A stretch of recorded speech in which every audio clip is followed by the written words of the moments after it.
footsteps, you know what? I'm sorry, but you're no longer gonna receive this assistance. But I thought that was the case right now, I mean, especially for like housing. People that have a history of, drug charges and stuff aren't able to get apartments and even some utilities. That's what I've been told. Everybody, I don't see no large amount of people living homeless. No. Something's going on. They're getting Well, they're getting assistance. money from somewhere. They're getting money may from not be somewhere. getting- But I mean, And but they're not getting government I get assistance for some we things. hit houses where there's, all the paperwork is there. Gee, that's incredible. From, human, services, Texas Department of Human So Services. it's just and a all bunch that. of bullshit It's that's on the it's a bunch of street? crap, because you can only have a number of investigators.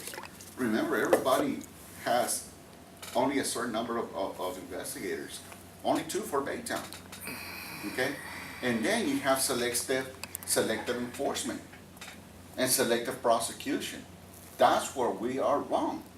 We have district attorneys dismissing charges and not letting us know anything. And then you follow up on your case and dismiss. What the hell? Is it because the case overload is, I mean, that's another thing that we're It told is- down the street. It is the case overload overload. is that. I mean, It is the case honestly. overload. It is the space in Harris County Jail. It is the space in the Texas Department of Corrections. But if you can raise taxes, okay, to do other stupid crap, you can raise taxes to build more prisons. Is that the solution? You know what? I'm sorry, but all this other crap is not working. And you know what? When you send somebody to prison, everybody's afraid of going to federal prison. Why? Because they know they're gonna do, if they get 20 years, they will do probably 20 years. They're not gonna do half of that. As opposed to the As state opposed prison to with. state prison. Yeah, they don't have the luxury.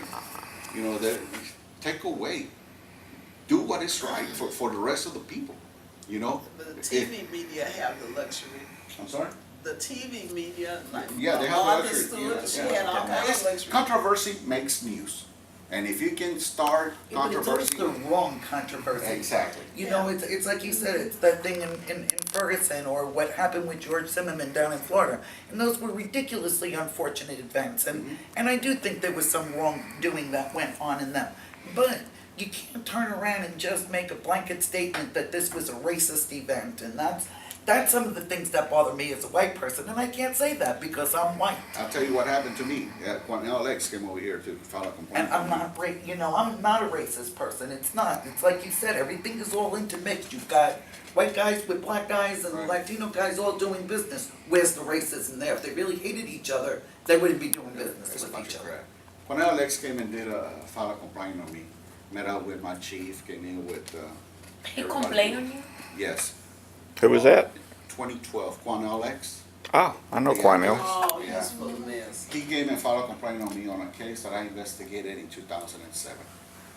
I ended up arresting a crew of people that were doing identity theft. And what these people were doing, they would get a packet from a guy in Louisiana. That packet contained everything about you, where you worked, where you lived, all the jobs you had, how much income you have made, everything about you that you can imagine. Why? Because you can buy this on the internet. Okay? So they had this packet. So I'll go and recruit her, and her. And then what I do is I give you one packet, one, and you're gonna study that, and we're gonna go to different stores and apply for credit. Credit cards get approved, and we start shopping, buying gift cards, TVs, everything we can think of. $20,000 worth of gift cards and all this kind of crap. Well, you take this stuff and you go back to Louisiana and you sell it. Okay, that's what this lady was doing. Well, Oh, lady was. a lady. She was the leader of the little crew, and I got her. I mean, I arrested everybody else. Everybody talked to me. She basically talked to me, denied her involvement, but I had enough to file on her. Or interviews are videotaped. She said that during the interview I was very disrespectful. I cussed her out and I think those were the facts of her complaint.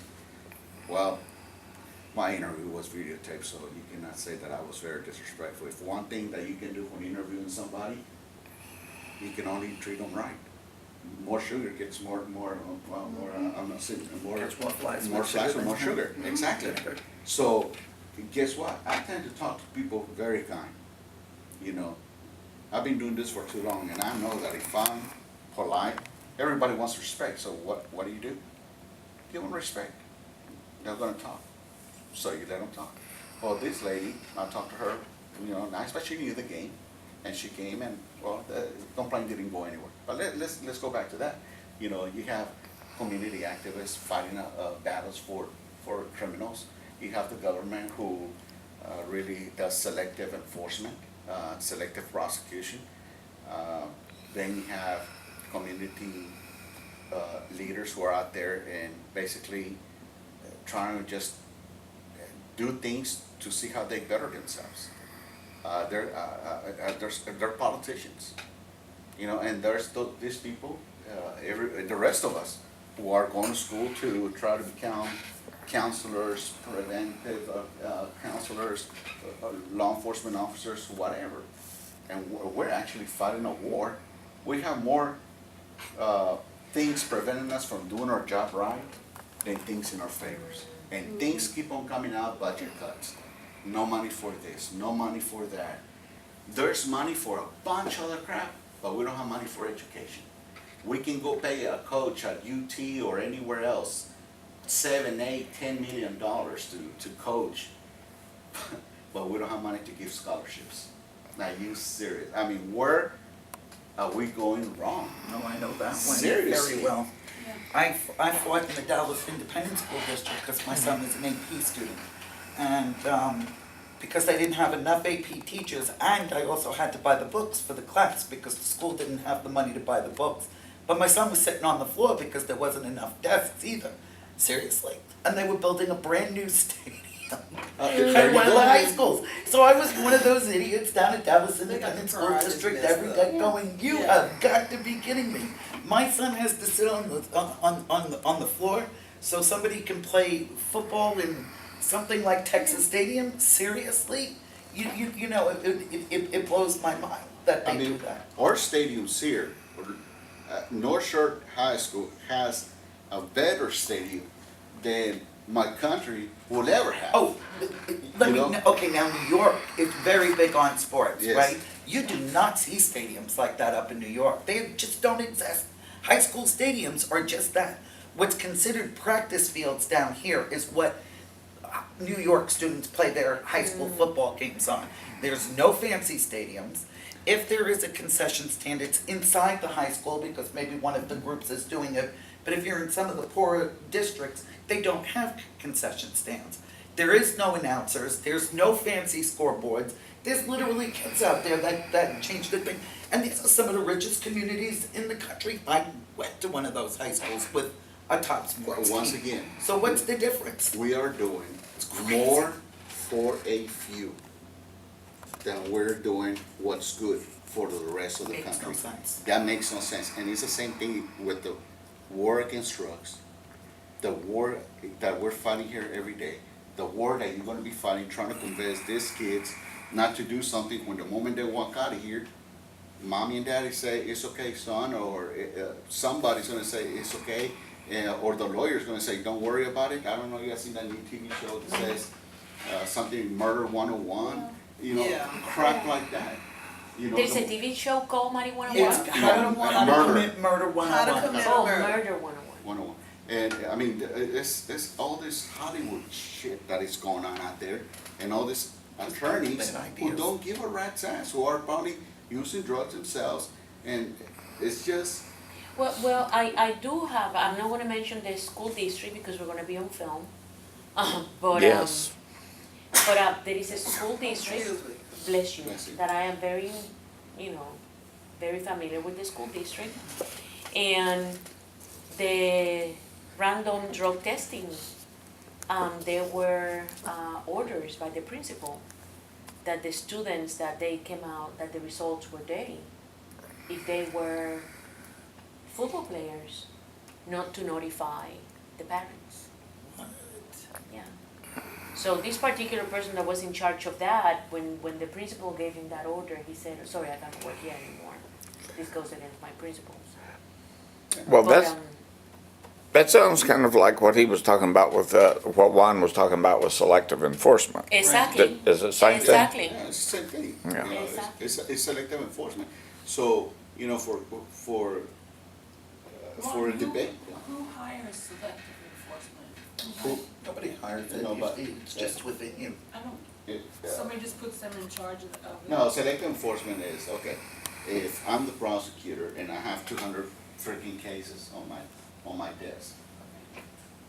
I've been in the courts for long enough where I see the same lawyers, I see the same prosecutors. They're all friends, they all drink together, they went to school together, some of them are former prosecutors and all that kind of crap. And you come in there and say, listen, I mean, look at this case. I mean, really, do we want to go to trial on this? Do we want to spend a week on trial on a, you know, felony? He's probably going to get 6 months probation, or do we dismiss it? I mean, what do you should do? And, yeah, this case might be a little bit weak. I mean, it might not be 100%, you know, sealed, but shit, that's what your job is. Fight the facts. Let the jury decide, not you. Dealing with the defense attorney. I mean, we now on days, especially what I have seen in the federal system is they want everything ready just to say present it, and it is for sure 100% a guilt verdict. It's not we're going to go fight for what's right. It's 100% guilty verdict. They want everything done where there's not going to be no, I mean, find those little holes, you know? And that's where we go back to the U.S. Supreme Court. I don't, you know what, they might be the U.S. Supreme Court. To me, I don't have no respect. I'm sorry. But when you put 12 people, you know what, you can take 12 people from a community who have struggled through the whole freaking life and make better decisions with somebody who grew up rich and had everything handed down to them. And, oh, give it to them, they're smart. But that's it, because their ass never had to worry about getting up and going to work or what they were going to do, or mommy and daddy were coming home till 11 o'clock because they got 2 jobs. And those people probably make a better decision on what's right and what's wrong, because these are opinions. There's opinions. They're not 100% proven facts. That's a legal opinion on what is right and what is wrong. What might be right for me might not be right for you, you know? And that's what the law is. It's like, once again, we go back to the Bible. What the Bible says might be right for you, might not be right for me, you know? It's just an opinion. And that's what is kicking our butts here.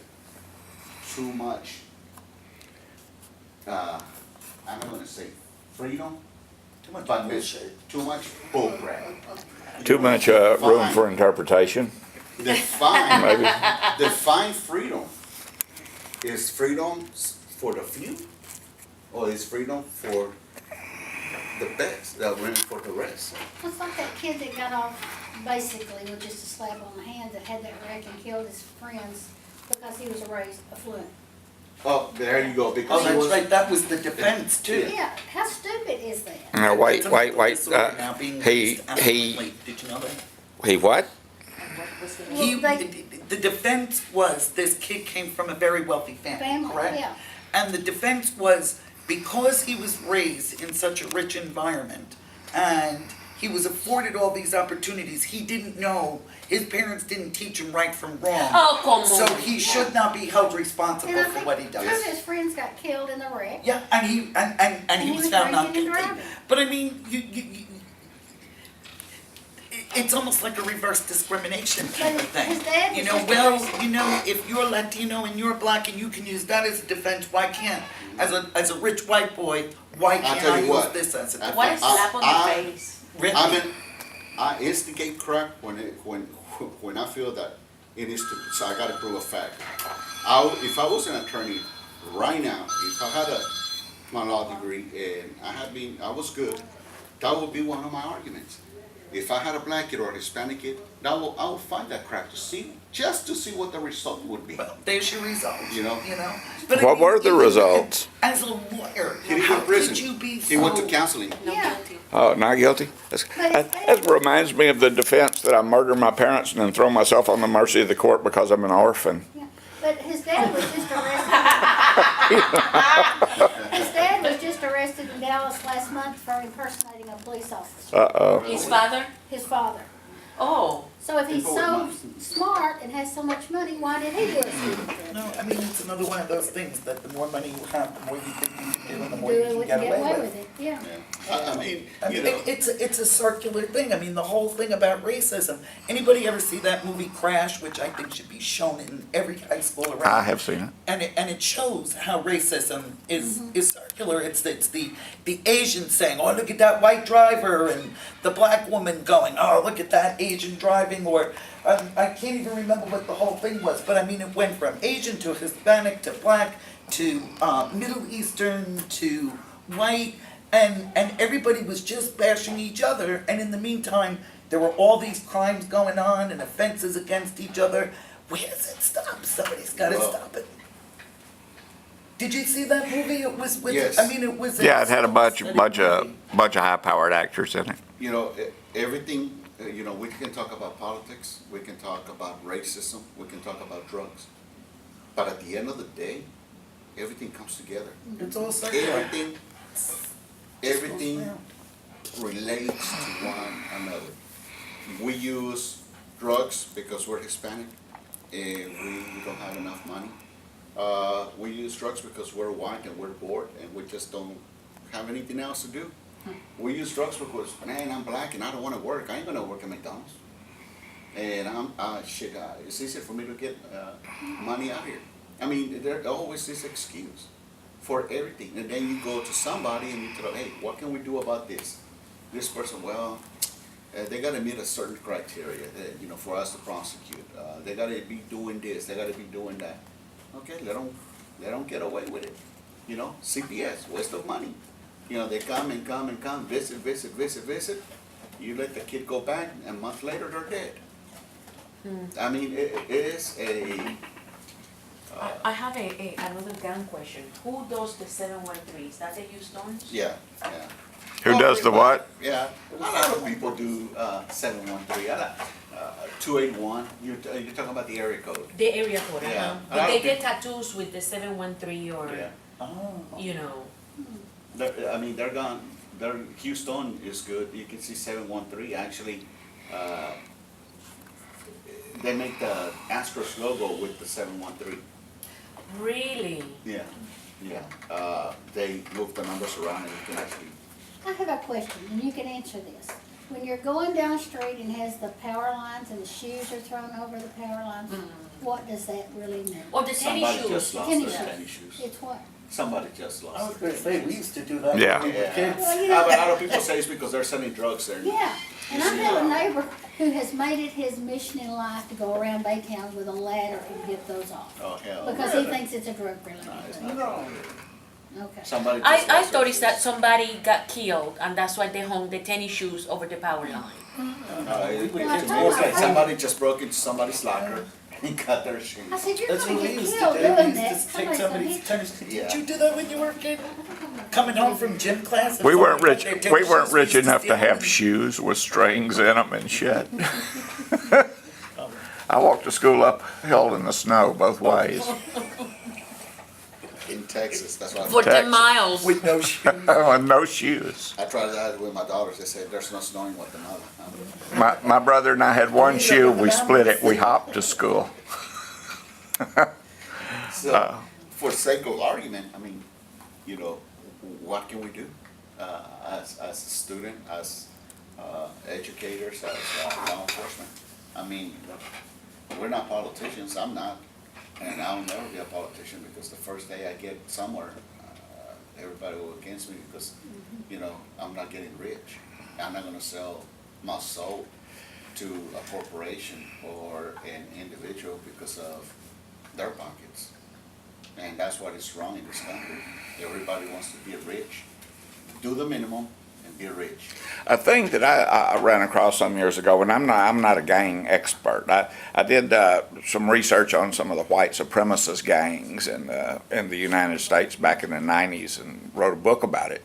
But A thing that I noticed, particularly when crack cocaine became a big deal in the United States and some of the distribution systems and the crack houses and things, these guys who were running that business had a great deal of good business sense. They were good businessmen. They didn't have a business education or a business background. But some of these gangs really had set up some money-making enterprises. But, I mean, a lot of these guys, I mean, Chapo Guzman, you know, he grew up in Mexico, was a poor guy. If he would have been somebody who would have ran a corporation, he would It would have been amazing. amazing, you know. He would have beat Microsoft, I think. Very smart people. I still don't think it's him. He I still thinks don't it. think it's him. Who knows? I mean, I want to see DNA. You know, it's like, And everything is too quiet about him. yeah, everything And is. that's very suspicious to me. No, Everything that's- is way too quiet. I know he was paying the government. What did he trade off? That's my theory. I'm not a No, gun and I don't blame you because. I love conspiracy theories.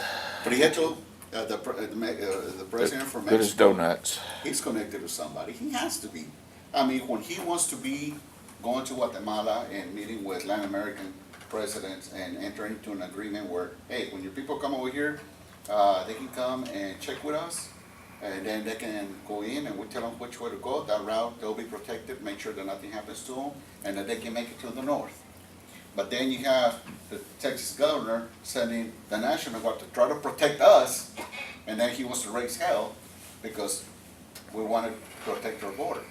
You know, I mean, he's trying to play, he plays what's convenient for him. I mean, why does it matter to you what we're doing in Texas? And I your fa- believe. And your favorite president was there the day before. Was he? Mm-hmm. So. So there's something about a Chapo that You know, doesn't. and here's another conspiracy theory. I think that's all bullshit too. I think they're all partners with each other. But let's make it look like we're doing something to protect our borders. Okay, let's take a stand. How many of you heard that about 3 weeks ago? A number, I cannot give you the number of Mexican soldiers came across the border and pointed a gun at our border agents. You already know that, I right? heard about that. You heard about that, yeah, but then we let them go back with their weapons and everything else. But one Marine screws up, goes across the border with weapons, and he's still in jail. We have issues. Well, because we're Okay, being Americans. we have problems. You let these guys come across the border with weapons. Okay, that's one incident. Another incident, helicopter comes across the border. Mexican helicopter starts shooting at our agents. I'm sorry, there should have been a plane already flying and taking that one down. Yeah. That's why when I run for president, I'm going to Guatemala because I know I can run it my way. We'll support you. We'll stand up for you. You know, just vote for me. Because there's a lot, I mean, politics are dirty. Politics is only for the very few and not for the rest of the country. All that crap about we're here for the country, you're not here for John Doe that lives over there in Baytown. You don't even know who he is. You don't even know how he lives. You don't even know what he eats. So shut the hell up. Joe the plumber. You're here for that guy, that CEO, that is putting money in your pocket, that is giving you these free trips, these free tickets, you know, all that crap about NFL, NBA, and all that shit. Big markets, big money. And what are we pushing? We're pushing it more and more and more into the schools, making sports a priority. You're gonna tell me that 300-pound kid who struggles with his weight every freaking day, that goes to school, he's gonna become an NFL player? Are you serious?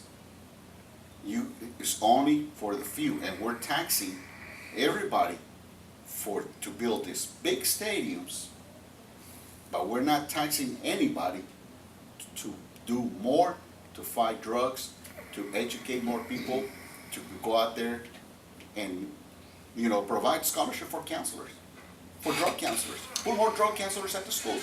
No, there's not enough money, but yet there's enough money to build a new stadium. You know, we don't have money to secure the border. okay? But you're gonna, build a new stadiums for the Texans, a new stadium for the Rockets, a new stadium. I mean, we have problems. Period. We just don't do what is right. We do what is right for only the few. And that's what the problem is here. And until we don't get our shit straight, and we never will, we're gonna keep on fighting this war. You know what? The way I look at it is job security. Yeah. That's it. If you wanna be a counselor, you're gonna have so many customers. Just make sure you have a good schedule and make money. Well, the feds are not even calling it. I just came back from a conference, a national conference. They don't even wanna use the term war on drugs anymore. They're not gonna use that term anymore. Jesus. So what's the term? It's just gonna be a collaboration, but it's not gonna be war on drugs. We don't have a war on drugs. No, because we lost it already. So and they told us, we're not using that term anymore. Well, in your Prevention One book, I think it even says that, war on drugs, what do we fight it? Or there was something in the first prevention book that The blue talks book. about war on drugs and how that's such an inaccurate term and ineffective term in the world of prevention and everything. And that kind of shocked me a little bit, but then as I read more about it, it was like, that makes sense, it really doesn't. They finally heard it, Right. and they're finally saying, no more, we're not But using then, that term. then some of the other problem that I've been seeing since I've kind of gotten involved with things on such a minor level, I feel like I'm sitting here thinking I should be calling him tomorrow saying, what can I do to help now? Call to action type of thing. But there was just a big article that I was reading about all these different coalitions that form across the country. And I'm not talking about yours or whatever, because even some of the ones that I've been to of yours, they seem to do things. But a lot of these coalitions in down in Galveston County that I've seen spin their wheels and these people go, yes, let's fight drugs, let's do a prevention. And it's all surface stuff. We're like the mouse. And it's a way to come for a free lunch, but nothing is being done. And I come in like the big mouth Yankee that I am, and they all look at me like I've got 10 heads. I'm going, but nobody's doing nothing. Well, but we are. What are you doing? You're eating lunch. That's all you're doing. I'll tell you what you gotta do. The war on drugs. Hell, we lost the war already, so let's change the term. Vietnam, it wasn't a war, it was a police action, right? Then it turned into a war. No boots on the ground, but we're gonna send special forces. They're spec ops, what they call it. We're not calling them boots on the ground. There's freaking soldiers on the freaking ground, and that's the only way you're gonna beat these guys. You want to read conspiracy? Do a little more research about Iran-Contra, how they were getting their weapons, where the money was coming from. Noriega, who Noriega was. Learn about that, and then we'll see if we were really fighting a war on drugs. The book is called Dark Alliance. That's a good book. That's the book, Dark Alliance. Dark Alliance. And read about it and see what war we're fighting. Are we fighting a war against communism? Are we fighting a war to control? When we take an oath in the military and anywhere else, we're going to defend the Constitution of the United States and the interests of this nation. The interest of this nation. The interest doesn't mean, what's good for the people. The interest means what's good for the corporations, the oil, the everything else. I'm a military guy. I support the military. I'm sorry, but I've done a lot in this country, and I feel, I've done more than a lot of these idiots that wanted to call me a wetback when I first came here. I'm realistic. I'm very opinionated. I speak my mind. I get people pissed off at me because I speak my mind. But I'm not afraid to speak my mind. Hell, we have freedom of speech, right? Hell, a crook has the right to sell dope, and I cannot walk a dog to his front door. You know what? I have the freedom to speak my mind and say whatever I want to say. And that's where we are wrong. A lot of people, because of your position and in your career, you're afraid to speak. And when you're afraid to speak, you're screwing yourself. You've already lost. You're already lost what you're fighting for. You're fighting, you are fighting a war without a purpose. Well, and that's how people get twisted around. Yes. I mean, I have a friend from many years ago that was very idealistic when she was in college. She went to school for social work, went and got her bachelor's degree in social work. She got a master's in political science, I think it was, and then even went on and got a PhD in like international politics and everything. And her thing was she was going to become a lobbyist, and she was going to be one of these that supports the little guy. She was not going to be one of those big corporation lobbyists. She was going to be a true advocate. Who does she work for now? Exxon. And she's a lobbyist. You know, Yeah. who's she working for? You know, she's not. And somewhere along the line, I saw the change in her. Screw the little guy. I wasn't making any money. I was getting beat up. Nobody was listening to me. Well, but you stopped speaking your mind. How many have been at the doctor's office and seen the representatives for these drug companies walk in? Ooh, All Very the good- time. Very good looking guys or very hot girls, All right? the time. All the time. Seldom you'll boots see and all. somebody who's average, but most of the time, very good looking guys or very good looking girls to go sell their drug. You know, we see, the drug administration passing drugs that are screwing people. I mean, how are you gonna advertise a drug that it takes, the advertisement is very nice, like I say Viagra, and then it's gonna be 50 minutes, so it can cost this, and that, if you start feeling this, and that at the end of the day, you're gonna freaking die. Are you freaking serious? Are you gonna pass a freaking drug that is gonna cure headaches, but it's gonna give you a freaking heart attack? That's what the problem is, is how much money everybody's freaking getting. And the thing about that, when they're in that doctor's office, you're out waiting and they're taking up your time that you made an appointment for. Exactly. Wait. That's See, what I feel pisses me differently off. about drugs because I know how drug trials work and everything. So when they're giving you those side effects, especially the severe side effects, it's got to be 30% of the people, not severe side effects, the most common side effect. It's got to be 30% of the people that have taken the drugs in their clinical trials have those side effects.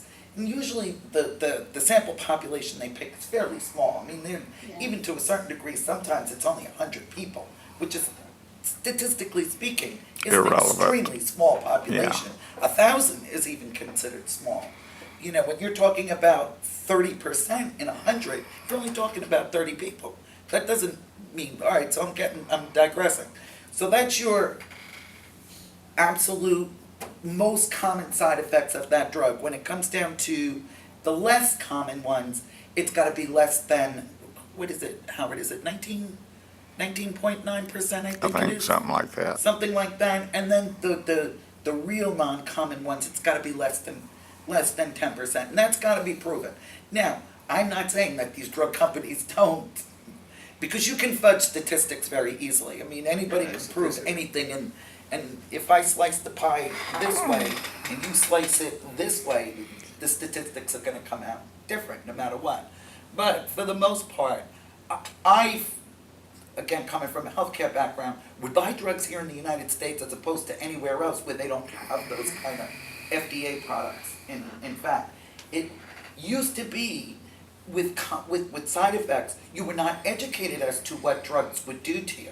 So all that stuff is a result of lawsuits where they say it real fast. And because of some of these testing peculiarities that Wendy's talking about, it might be that a drug gets FDA approval to get on the market, but then down the line, we see things that are emerging with people who take these drugs, And then, like they did with Paxil and, Yes, and all that exactly. stuff, and then, have to pull them off the market, or, because again, if your sample population is too small when you're doing clinical trials, you don't know what's gonna happen down the line. If you're only doing a sample, even 1,000, if you think about it, 1,000 people, 30% is 300 people. When you now take a drug that's only been tested on 1,000 people and put that out in a population of billions, 30% is a bigger number. It's nothing, It's Now- a drop in the it's hat. nothing. I might note that we have Juan under contract for like another 15 minutes. I'm good. Is there anything we need to do in that time? I wanna wanna go back to one thing about an ordinance.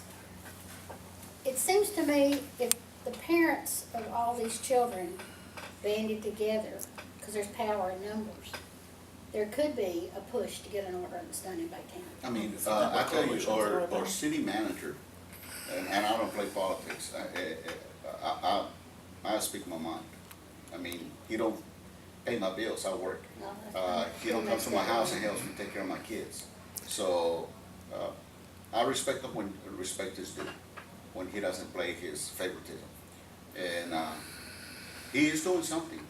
Actually, the city is very interested in trying to push for a city ordinance. And I that's know they have been working on that for quite some time. quite some time, and that's why that the problem is, on our side, we wanna make sure it's done right. And that's why this kid, a guy that is in my unit, he's done an outstanding work. He has dedicated a lot of time, and we are doing things. We are doing some stuff that I cannot disclose, hoping for prosecution at a later time.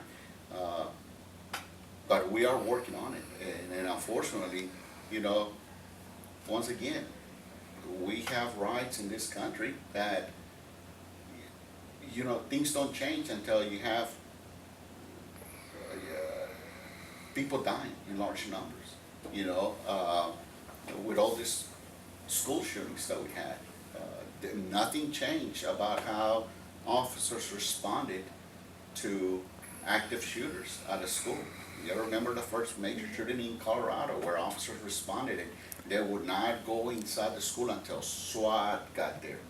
Well, the philosophy has changed. Now, if the call drops, you get there, and there's another guy with you, and maybe another guy, you go in, you're not gonna wait for, you know, for the turtles to get there. You are going in, and you're gonna try to either come out alive and take care of that problem, or you're gonna try to die, or you're gonna die trying to save a kid's life. And, you know, I'm a firm believer, if the call happens to come, you know, I love my daughters, but you know what, I do this job for a reason. And if I can save one child who cannot defend himself in the school, and I take the risk of dying, I'm gonna have to do it. You know, I cannot back away from it. It's unfortunate, but now things change, okay? What happens, you know, more cities started putting tactical teams together, more SWAT, you know, we're getting more equipment. Ferguson happens. What? We have a militarized law enforcement. You know, we have all this military equipment out there. Yeah, because when they're shooting at me with AK-47s, I want to make sure I'm inside of a vehicle that is going to stop a bullet of an AK-47. Because there's more AK-47s out in the street here that if we put everybody together, including gang members, to fight ISIS, we'll kick their butt. Seriously, we'll kick their butt. Those guys be afraid of coming into the country because we have so many guns in the streets illegally. AK-47s, that's what we're coming across. You know, and once again, we go back to policy making, laws. You know, what are we doing? The book that we just talked about, the title of the book, you know, about, you know, the Iran-Contra. I mean, so many things, so many variables and facts and history. And that's why I pay attention a lot to history because, you know, what has happened back then, how it's impacting us now. You know, what they did then that is not doing anything, or what they did then that has kind of curved things a little bit. People You learn know. from the past, right? You know, Oh, that was a mistake. Well, let's see how we can correct it. and we're not correcting things. Well, and that's the thing with all laws. They are reactionary because something happens, then you say, okay, we need to do something about that. You pass a law. It's hard to have the foresight to say there's something that might happen or could happen, and we need to pass a law to do that. That's not generally how the lawmakers work. And it doesn't, you know, it's criminal justice is a science, basically, you know. It's always changing. It's always studies being done on how we can do things better. What, in your opinion, what do you think that Baytown is such a good environment, you know, for these gangs and Is it because of socioeconomics? Is it because of I-10? Is it because of Exxon? Why is it just such a good? Ship channel, maybe? Okay, Baytown, let's look at it in the law enforcement aspect, the history of in Baytown. Baytown was a very small department for many years. Baytown was not well paid, and thank God, you know, things finally changed for us. We're considered one of the best paid in the state now. Recruiting is hard. You know, because a lot of people say, Baytown, what the hell is that? It's a small town, I don't want to work there, I want to work for HPD. It's the name recognition, once again, you know. Baytown had a very, and we still do, very slow, very low numbers of officers. So all these crooks know that if you come to Baytown, you can steal a truck in less than 5 minutes from the mall, and you're on I-10 and you're out of here. You're gone. You can steal a truck, an F-250, and you're gone. You know, dope. You have all these people coming to Baytown every day, contractors. You know, they don't even live in Baytown. You know, our numbers exceed 100,000 during the week when all these people are here. So there's the networking. People coming from a lot of places. All these guys that work at the plants work in Louisiana. They work in Oklahoma. They work in the islands. I mean, they travel. So guess what? They network. They get to know people. So what happens is a guy comes in there. He just came out of prison. He went to prison for dope. And that's what he knows. He goes back to his neighborhood, back to his old friends. And at the beginning, I ain't doing that shit. I'm staying low, man. But once the money starts looking good, let me try to do it. You know what? I'm not gonna do it, but I know somebody who's gonna do it. This guy's from Oklahoma. So they know each other at the plant, and there's the connection. They know each other from Exxon. The guy's staying at a hotel here. And hey man, you wanna make some money? You know anybody? You know what, my cousin sells dope. Let me call him. And then that's one. It has to do where we're at. You know, Houston's a very large hub. And of course, we're a bridge to Louisiana and everybody else. All that dope comes through here. And that's what the thing is. Yeah, and a lot of these people grew up in Baytown. That's all they know. That's all they know. They don't know what Houston is like. A lot of people, when I teach my classes, they ask me, where's the best place to live in Baytown? I said, I don't know. I said, because anywhere you go, there's dope. There's dope dealers. There's gang members. Gang members own homes probably more expensive than yours and drive better cars. And they don't look like gang members, but they are gang members. They're dope dealers. You know, go to Liberty County now. There's big homes being built over there. And look what's coming out of the houses. You know, I live in the hood. I live in Houston, and I tell you what, you drive through my neighborhood and you try to break into a car, you're probably going to get shot because probably everybody owns a freaking gun. I It's a sleep, safe neighborhood. I sleep very good, you know, at night. You know, because probably you're going to get shot. And you don't hear about burglaries, robberies, home invasions, carjackings. You hear about home invasions, carjackings, where? Cypress. You hear a lot of, you know, towards Sugar Land, Montgomery County, Fort. You hear it outside. You don't hear that much inside. You know, is it happening? Yeah. Houston, for some reason or another, they're finding more dead people, but you don't hear about that. You hear. What do you mean finding dead people? People floating in the river, you know, in the bayous, in the trunks, bodies being dumped. You don't hear about all that kind of stuff. You just don't. You know, we're talking about your neighborhood? No, we're talking about Houston, You don't hear Harris it. County area. I don't know, what was that We one have a- recently where they saw a car go into a bayou, but they never found anybody coming out? You I know, don't there's- think they never even reported that. What we was the have deal with that? kidnappings. I'm telling you right now, and because I worked it, and I know for a fact, we have people being taken from this city, Houston or whatever, and they're in Mexico, either dead or working for a drug cartel paying the debt. And I'm telling you right now, if you're working in Mexico killing people, you eventually gonna come back here, right? And you already have your connection on how to who to get dope from, because they're gonna trust you because you paid your debt, right? You went over there and did something for them. You have your connection for the drug, and now you are trained on how to kill people, conduct military operations, how to conduct surveillance, how to execute somebody. And you're coming back to this country, and you're gonna be living next door to you. And that's what's happening every day. And you don't hear that crap. You don't hear nobody discussing that in the media. You have the mayor of Houston pushing her agenda, paying her, the city attorney more than Obama makes, because he's pushing her agenda. She ain't doing nothing for the city but increasing taxes or revenue for other things. You know, they don't have that many officers for a big city like that. You know, and they're always talking about money. We're probably gonna cut services here, cut services there. Are you serious? You know, I mean, we have problems, and what is the solution? I don't know. You know, and once again, I say, you know, everybody says educated minds, you know, sometimes are good, sometimes are not. Only because you have a college degree don't mean you're the best. Sometimes you're more stupid, you know. But you know, you need the education, and you rather build a stadium and pay a coach $7 million, or give more scholarships to kids from poor neighborhoods who will never have a chance to study.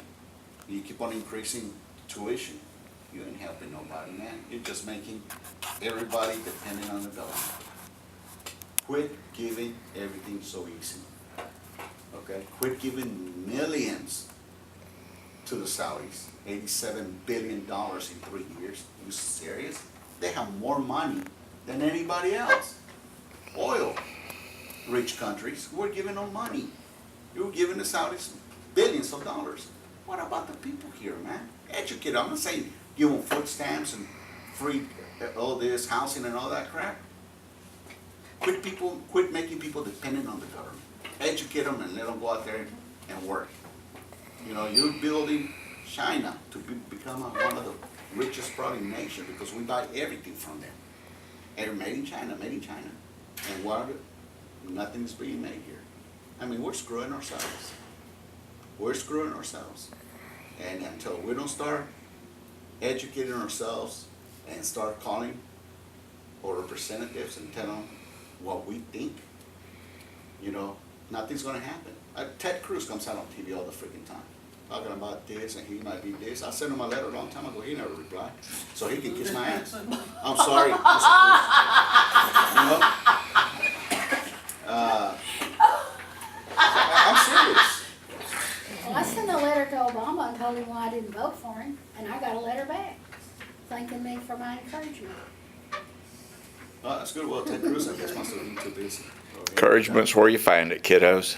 Yeah. You know, that's another comment, that you had said something before too about like city ordinances and stuff like that. It seems ridiculous to me that it takes that long for a city ordinance to become an ordinance. It seems ridiculous to me that even in Congress, a bill to get passed and everything, all right, but you can understand it, it's on the federal level. It's gonna go back to my point. People don't get that when they vote every 4 years for the president, and they say my vote doesn't count, well, they're right, it really doesn't. Where it counts is at your local level, and even down to your school board people, because they're representing you. And if you don't pay attention, and these people just, because they're not contested. And this is a direct type of representation, where you live, Exactly. choices that affect Where you. you live makes a difference. I am such a pro voter, and it really bothers me when people don't vote, you know. My husband, when I first met him, wasn't a voter and everything, and I mean, and he was in the military at the time. How could you not vote? You can't, you know, and he's not originally from this country either. How could you not vote? You came to this country for these freedoms. How could you not be involved in what's going on in your local community? Well, if I vote for the president, I said, I'm not talking about the president. I don't really give a crap whether you do or you don't vote for the president. I'm talking about inside your own community.